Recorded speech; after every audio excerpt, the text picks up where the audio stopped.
The 2025 Maryland football season ended in a second straight year of 4-8. I've got a medkit fear here. We're going to go over, review the 2025 season, go over the 2026 recruiting class, and talk a little bit about expectations for 2026. Med, how you doing? Doing well, man. Appreciate you having me on. It's great connecting back with you. Always fun having you on here. And let's just jump right into it. Another year of 4-8 in a season where they started 4-0 and at one point were leading Washington 20 to nothing, and then everything just fell apart. What do you think went wrong with the 2025 season? Yeah, I mean, obviously, eight straight losses is tough. I do give a lot of credit to kind of some of the depth. I think, once you really started to see kind of, Big Ten play kind of pick up, started to see some of these key playmakers, especially on defense. Daniel Wingate really playing banged up. Zahir Mathis playing banged up. Sidney Stewart battling through it. And all three of those guys in the front seven were able to, obviously, against inferior competition, but really kind of able to give Maryland arguably its most dynamic pass rush that it's had probably since the Phrygian era. Um, so I think that mattered. I also think, when you look at the offensive side of the ball, yeah, there's a lot of youth and experience gained with each passing week. But I would say probably this is the weakest skill group that Maryland had. And part of that, just the weak aspect is factoring in the running backs. And the running backs. It's not just the running backs. The run blocking is for a second straight season has been a sore spot for Maryland. When you're not able to kind of create that balance, puts a lot more emphasis on Malik Washington, who I believe finished the season with 3 games in conference play, over 50 more passing attempts. So, it was kind of a lot, but if I really had to say the biggest thing, I would say depth. It's tough. A lot of fans will always say, this is year 7. It's tough to have patience, and I said at the beginning of the year, young team requires patience. So, do you hold out for patience for the young players, or do you have the patience for a year 8? So it's definitely a tough spot, but I think there's a lot of confidence that you can really get a lot of the core guys retained. Malik Washington, I expect him back several times. Daniel Wingate, expect him back. Trey Reddick, Masai Delome. We'll see about Zahir Mathis. I think there's a shot there. So I think if you're able to get a lot of these guys back, you have a lot to build on, which was the selling point going into the season, the 2025 season, that almost everyone has an additional year. You lose 8 guys to graduation. Jalen Husky, that's obviously a key piece. Cam Rice, so Octavian Smith, obviously the all 3 starting wide receivers will be departing. So definitely some pieces to replace, but yeah, well, hopefully they can kind of grow from that the experience that they gained in 2025. Yeah, you pretty much hit the points that I had. Depth was definitely a concern going into the season, and when guys started getting banged up, that's when things really started to take effect. The run blocking, I have never seen a team be above average in pass protection because they were really good in pass protection. I mean, they gave Malik Washington a good amount of time, but then just weren't they ranked as one of the worst run blocking teams in all college football? Maybe the worst, something like Yeah, I that. think yeah, I don't lean on PFF too much, just because I think some of their stats are kind of it's like they're not 100% accurate, so it kind of skews it. But yes, Maryland is one of the worst, and yards per carry. When you look up the efficiency, explosive runs over 20 yards, I think Maryland's one of 3 schools that has a 40-yard run or more. I don't hold me to that stat. They've just the lack of explosive plays, really throughout the season. But of course, being able to pose that threat on the ground was definitely missing and has been missing for a while now.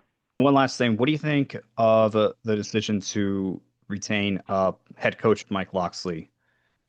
Yeah, again, I think it's tough. I'm in the press box, so, like, covering the losses. Yeah, it's tough. And 2 conference wins in 2 years, no doubt it's tough. I think I'll kind of always go back to nobody will, excuse my language, nobody will give a shit about Maryland the way that Mike Locksley does. And it's just kind of it's true. Like, if you move on from Locks, you will, like, the next coach, it'll be a stepping stone. It'll be okay, like, what can you do for me now? Locks is. this is, a little bit deeper than just, the head coaching job. With that being said, results, it's tough. I think the reason to retain him, I've been covering recruiting for what, coming up on 12 years now.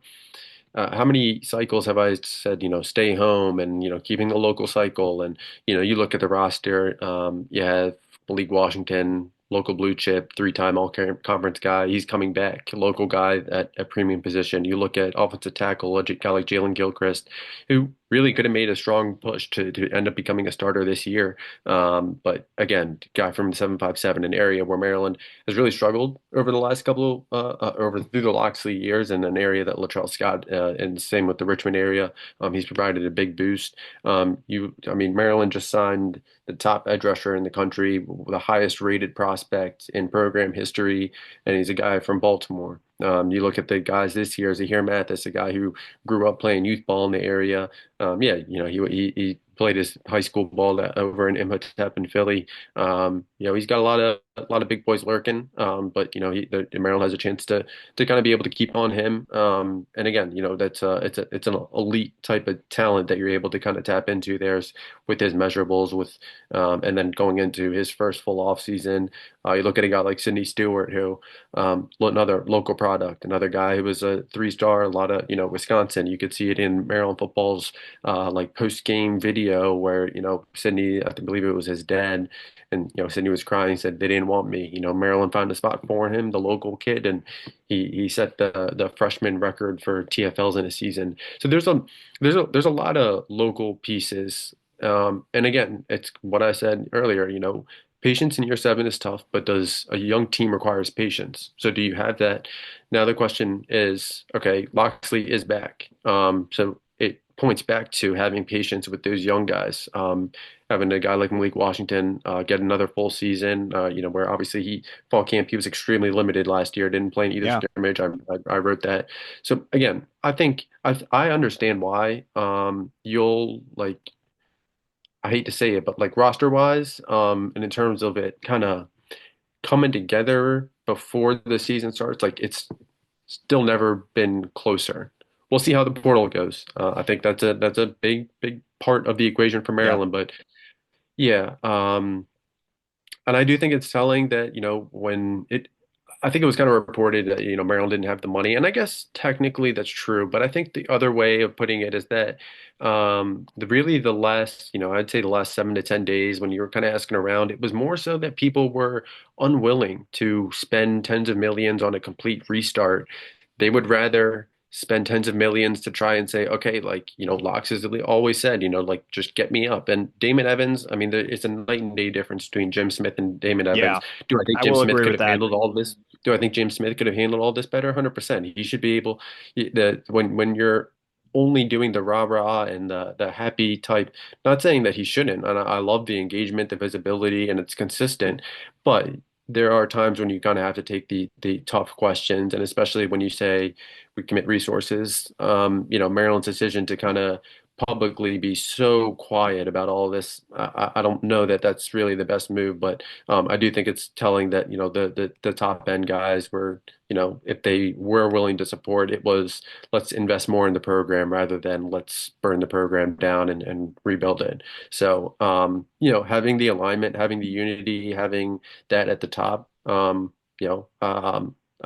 think it's valid. And again, I do think that Maryland, as long as you're able to retain this core, keep 90% of these guys, I think that there's a chance to kind of build on it. But again, I don't know how long the leash is beyond 2026, but we shall see. Yeah. And I also think it's just the fact that you just had a search for a head basketball coach, and in his Yep. first year, I don't think Jim Smith really wanted to go through head coaching search for football with all the craziness that happened with Kevin Willard, how he left, and then hiring Buzz Williams. So I kind of do understand that. Yeah. And then I just think actually everything that, one, oh, sure, go go right ahead, ahead, and my then I'll fault. fit. Okay. And then also just, I really should do a video on everything that's happened at Maryland athletics since 2010, because that is an entire video on its own. And I don't even feel like an hour would be enough to go through that. Just all the craziness that has happened there. And I don't think Yeah. people even realize that. Like they know about the Yeah. big stuff, but they don't even know all the stuff in between. Like just how bad Randy Edsall was as a coach. I mean, he was mediocre on the field, but off the field, I would argue that he did more damage to Maryland than people really realize because it was Yeah. just That was yeah. my college years. Unfortunately, I Yeah, was and I you was were there part of for it the all. class that missed like the NCAA tournament in basketball all 4 years, right? Yep. So I Sorry never for saw a bringing bowl up bad game. memories. Sorry for I bringing up never bad saw a bowl memories. game or an NCAA tournament game when I was Yeah, I'm there. sorry. I'm sorry about that. That's my, but yeah. So go ahead and say what you were going to say, and then we'll get on to the recruiting class. Yeah, I was gonna say, and you kind of mentioned the Buzz Williams and whatnot, and I really think kind of going into this year was never a preference for Jim Smith when he just got here, and like you said, just you have a first year coach where you're trying to build that rapport. There wasn't really a strong desire to come in and have to burn, fire your revenue coach, fire locks, and like that wasn't the preference going into the season. It was more so like just kind of understand the landscape, really assess, and then really not that you're not taking steps to kind of advance the program, advance the athletic department in the meantime, but it those are all short term on the whim, quick decisions kind of where you have short turnarounds. But when you have the 2026 season and these guys, like that's kind of where you want to see that improvement. Yeah. So yeah, I would definitely say that. And yeah, definitely worth remembering just how that Buzz Williams hire happened. I don't know that Maryland really could have waited much longer just with the way the portal goes and whatnot. But Buzz Williams is here, hired under interim AD Colleen Sorum. Jim Smith comes in about a month later, 6 weeks later. So yeah, it's definitely tough. But there will always be a part of me that wonders a what if Jim Smith was able to get here and year three, year two, or even in a perfect world, year one under Mike Loxley, and kind of be able to have that unity and the alignment Yeah. from day one. Not that Damon wasn't aligned, but kind of being able to It was also weird drive how Damon results. got that job anyway Yeah. because of all the craziness that happened there. And again, I got to do a video on that because I don't even think he was number one for lot of the a lot of the boosters. I don't even know if he was number one for a lot Oh, of the he was boosters. not going to get a job if it wasn't for Maryland. So, Yeah. but it is what it is. All right, so now we are moving on to the recruiting class, starting with, as you mentioned, Zion Elee, who is the highest ranked recruit that Maryland has ever signed. Overall, he's number five. I don't know why Rivals hasn't been number 13. Rivals is weird like that. I don't get it. But anyway, I was watching the highlight last night, and man, this kid is good. This kid is really good. I mean, really good. Yeah, I think he's a really explosive piece. Obviously, just say I believe listed at 6'3", 220. So I mean, he's just an explosive athlete. Obviously, in St. Francis's games, half of them are non-competitive games where they're up 35-0 in the first quarter, and Zion Elie is able to kind of move move around, kind of have fun with it. I watched him line up as a running back, as a punt returner, as a kick returner, and it was just, I mean, the size speed combo is lethal, and I think just kind of him continuing to develop. Works with Dan Yarbo in the area, who worked with a long list of defensive linemen in the area. Spent time with Cindy Stewart when Yarbo was over at Concordia Prep as well. So he was a big part of that. But yeah, I think he's an explosive piece. I think he's a guy. Obviously, he gets here in January, so really being able to refine some of these pass rush moves, maintaining that speed and explosiveness. I think he kind of adds a different element. Kind of maybe similar to Sydney Stewart, maybe obviously a little bit more explosive, and obviously with Zion's size, that's a prototypical size for being that being an edge rusher. I was at St. Francis's for a day, and they had their lasers and whatnot. It was an interesting setup and whatnot, but was reported it was a 4.35 40.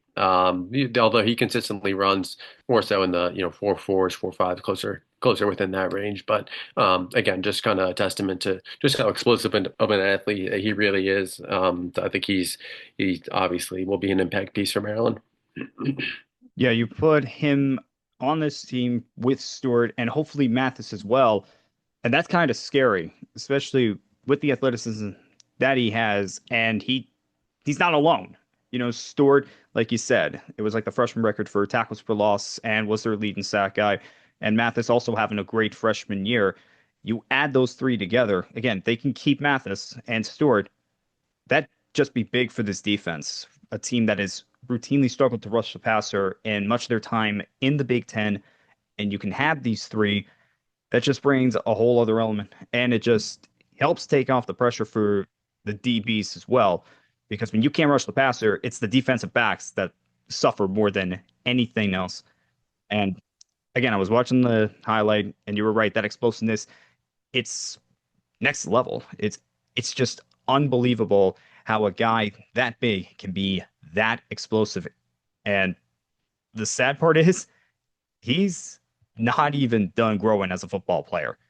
Yeah, yeah. I think just him, kind of being um, just going through the maturation process and just doing the things that he needs to do, doing that consistently. I think sky's the limit for him, honestly. All right. So we're not going to go over everybody else in this recruiting class, but we are going to go through our top three guys outside of Elee and Ahmed. You're going to have the first pick, Are we doing one after another? one after another. Cool. I'll go with one of the flip that started National Signing Day, Josiah Teasley, listed at 6'5", might be closer to 6'4" though. But he's a really fluid athlete. And I remember Loxley had said it after the game or after the signing day press conference, excuse me. And he said Caden Prather, Dante Demas. I could see obviously a little bit of Caden Prather in terms of the his route tree and kind of being able to replicate that. But I would say Demas is maybe a little bit more of a a better comparison for him. I just think that he glides when and he was able to really make those plays, whether it was downfield and one-on-one or across the middle. Really did a really good job in a couple of games this season, of course, against good counsel. Had the major comeback against the First Academy. I think he has a really high ceiling, and he's a guy that Maryland, really had to kind of chip away on. And early on, it was they're going into a senior year. A lot of Power Four schools are already kind of circling, and Maryland was kind of perceived to be a little bit late into the mix. And Derek Keefe did a good job, just kind of chipping away. Obviously, assistant Azar Abdul-Rahim was a big part, but Keefe's name was someone that has continuously come up on the recruiting trail for Maryland over the last couple of weeks. So I think he's, especially for a wide open wide receiver room, I think he'll be a big piece. Okay, you took one of mine. I knew that was going to happen. I'm actually going to Well, go. why don't you give your three, and then I'll give my last two. No, no, no, no. We'll go one after another. Okay. I knew it was going to happen. So I'm going to go with the quarterback that they signed. Nathan, is the H silent? Bernhard, yeah. Yeah, okay. Wanted to make sure of that. Nathan Bernard, I was watching his highlight tape, and this guy's got a really good deep ball, and he's a really good athlete. Like, I'm surprised how smooth of a runner he is as well. So I think he's a great fit for Loxley's system. And I think he's a great developmental piece because you're going to have Malik, and a lot of them are expecting 3 years, and then he's off to the NFL. And you bring in a guy like this that can learn behind Malik and can really get an understanding of this offense, could possibly take over and be a multi-year starter for them. So yeah, this is a guy that I do like when you take quarterbacks like this, and because you're also going to lose guys potentially in the portal. I would think both Justin and Christian Morton are more than likely going to be gone, and maybe another quarterback or two is going to be gone. So bringing him to kind of learn behind, be the backup, I like it. And trust me, just watch his tape. I think he's a lot better than an 87. Yeah, I think that is valid. My next pick, I'm gonna go with Teasley's teammate, Jaden Kitchens. He's a guy I was super, super high on. I was really high on him junior year when he was over at Riverdale. I thought he was a really dynamic weapon. I remember Riverdale smoked good counsel last year as well. And Jaden Kitchens was a big part of that success as well. Obviously, Nasir Taylor, Cortez Harris, Nasir Taylor obviously just wrapped up his freshman year, and were big pieces on the defensive side of the ball. But for Kitchens, and this was another thing that Locke said, the short area quickness, but that's something that really sticks out for me too.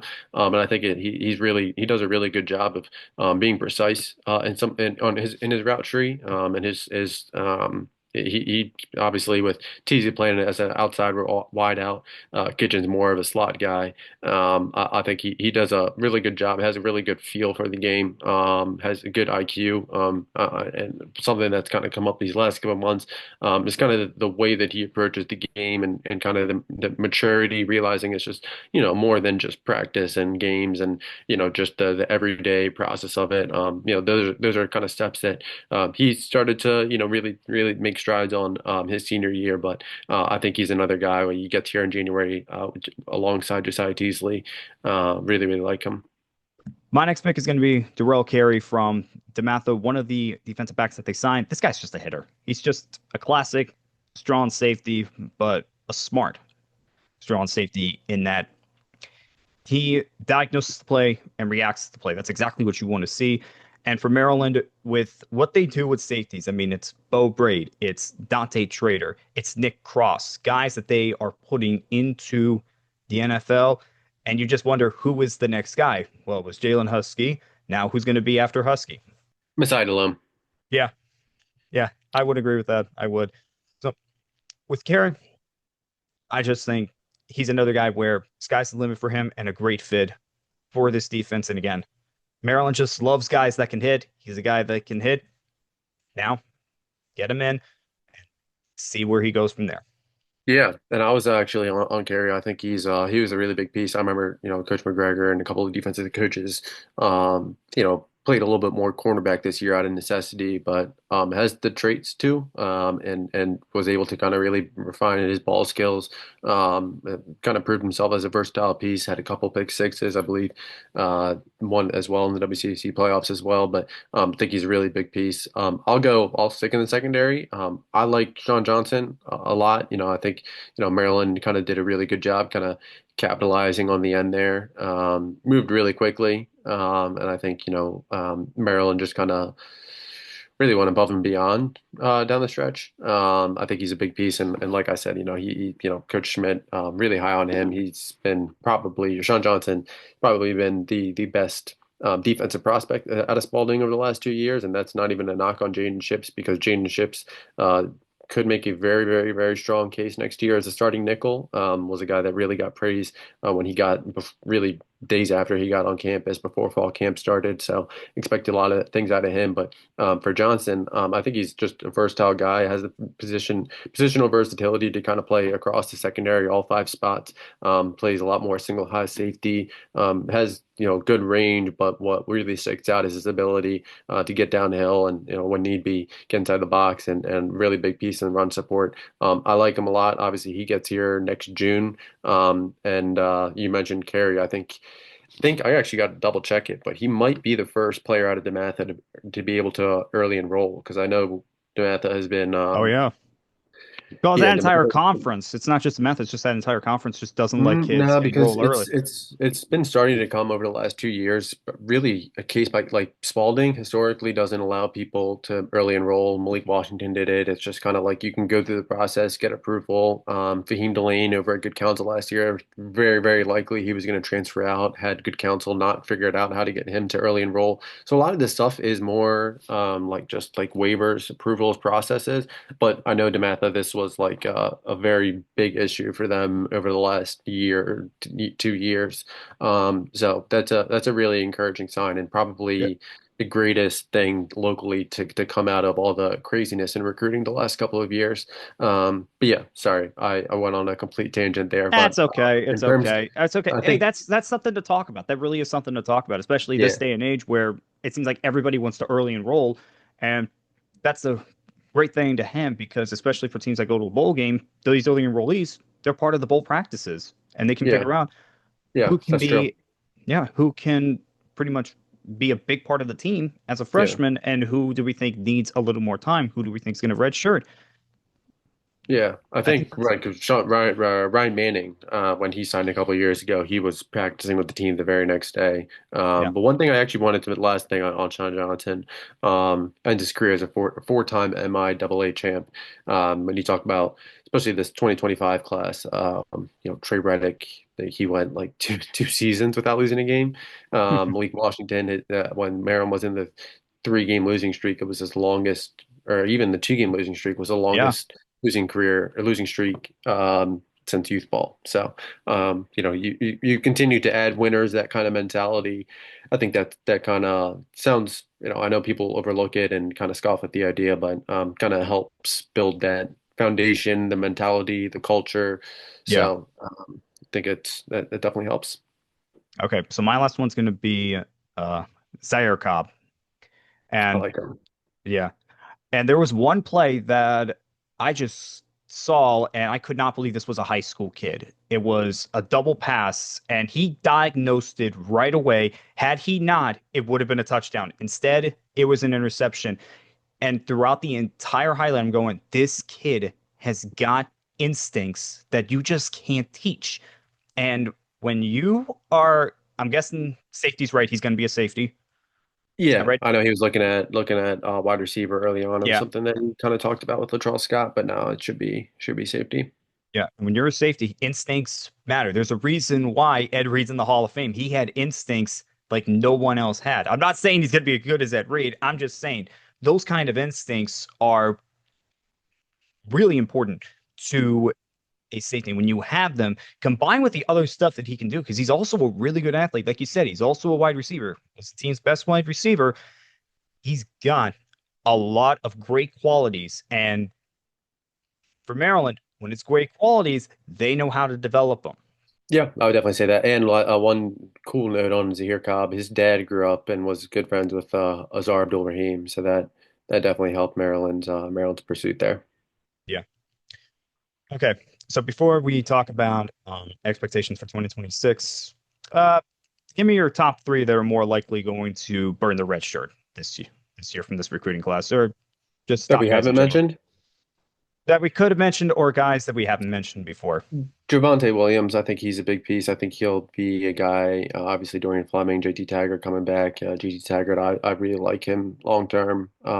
Even this year, I think he kind of adds a different dynamic at the tight end room. But I think Javonte, really locally, especially locally, by multiple people, viewed as a really high upside guy. Could be a threat in the receiving game. Cam Brickle, I expect him to kind of be a big piece, maybe a little bit more of a developmental process, kind of, similar to Bryce Jenkins, where both those guys have kind of had the size, and, for Maryland, kind of beefing up the trenches. Think that's kind of a big piece there. Um, Third guy, I Caden Carter, I mean, I think he's an intriguing piece. Had a really productive season at times when he was over down in Georgia. And historically, when you look at the guys that do play early, I think that the early enrollees definitely do that. Jamarcus Weiss, I think, will actually be another guy. Will be an intriguing piece, kind of similar to Cam Brickle, where it's 6'2", 300 pounds. Kind of has that size to really beef up the interior defensive line, a big piece. Obviously with Bryce Jenkins expected to come back, but yeah, I think those are some kind of safe bets. All right, we're running out of time a little bit, so let's just quickly go through this. When I look at this 2026 schedule and the conference gameplay games, they just haven't been set yet. We don't know what that schedule is going to Yeah, look like. But there's a lot of questions with most of the teams that Maryland's going to face. I mean, UConn's going to have a new head coach. Virginia Tech, James Franklin just got hired there. We'll see how they are in his first year.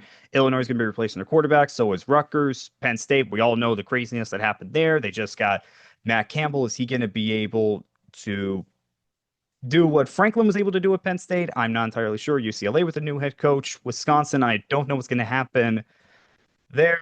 I mean, Ohio State and USC, those are probably the two toughest teams that Maryland's going to play, and Nebraska too. So Nebraska, Ohio State, and USC on the road. And I mean, I think there's a road to six here, but there's also a road to 1-11. I think, yeah. It's just way too tough to say with the portal still until it unfolds. So you know, the figuring out what rosters and all that, I think is a tough one. But yeah, I mean, it's definitely a tougher schedule. At Ohio State, at USC, Penn State, Virginia Tech.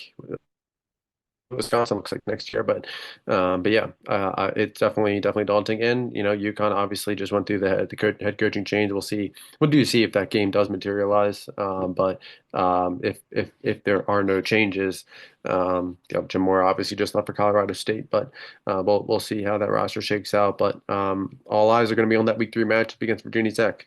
Yeah, because of all the times that James Franklin and Penn State just tortured Maryland. Yeah, I mean, tortured. It was it it was ugly a lot of those games. So if Maryland can get some revenge, that'd be nice. That yeah, would it'll be. be a fun game to watch for sure. And speaking of the transfer portal, I would think what's left is definitely need some wide receivers because you have guys that are graduating, and the receiver core was very weak this year. I mean, there was a lot of drop passes and touchdowns left on the board, like literal touchdowns that should have been caught.